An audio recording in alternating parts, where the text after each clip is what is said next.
మా సీనియర్ న్యాయవాది రామచంద్రరావు గారికి, అలాగే తెలుగుదేశం పార్టీ బీసీ నాయకులకు, వేదిక మీద ఉన్న అందరికీ, అలాగే ఇక్కడికి వచ్చేసిన గోస్పాట మండల గ్రామాల నుంచి వచ్చినటువంటి సర్పంచ్లకు, ఎంపీటీసీలకు, గ్రామ నాయకులకు అందరికీ నా నమస్సుమాంజలి.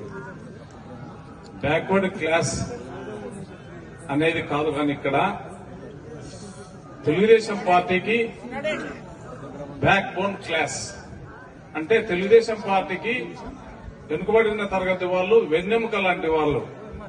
దీనికి ఒక ఉదాహరణ, చంద్రబాబు నాయుడు గారు ముఖ్యమంత్రిగా ఉన్నప్పుడు భక్తిన వెంకటరాముడు గారు జెడ్పీటీసీ మెంబర్ అయ్యారు. అయినప్పుడు ఆయన ఏమంతా పెద్ద పలుకుబడి ఉన్న వ్యక్తి కాదు, హైకమాండ్ లో అంత శక్తి ఉన్నటువంటి వ్యక్తి కూడా కాదు. ఏమో సేద్యం చేసుకుంటున్నాడు జెడ్పీటీసీ అయిన తర్వాత. చంద్రబాబు నాయుడు గారు ఆయన దూరదృష్టితో ఒక బీసీకి కర్నూలు జిల్లా జెడ్పీ చైర్మన్ ఇవ్వాలనే ఉద్దేశంతో సీల్డ్ కవర్ ఇచ్చి నాయకులకు ఇచ్చి భక్తి వెంకటరాముని జెడ్పీ చైర్మన్ చేయండి అని చెప్పి పంపితే వీళ్ళంతా నాయకులంతా పొలం దగ్గరికి పోయినారు ఆయన సేద్యం చేసుకుంటుంటే.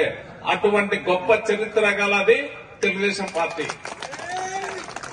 ప్రతి ఊర్లో కూడా బీసీలకు, రెడ్లకు మంచి అనుబంధాలు, మంచి సంబంధాలు ఉన్నాయి.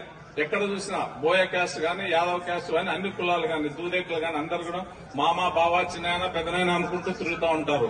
అంతా బంధుత్వం మాదిరి ఉంటారు. కాబట్టి ఎవరిని వేరు చేసి చూడాల్సినంత అవసరమే లేదు.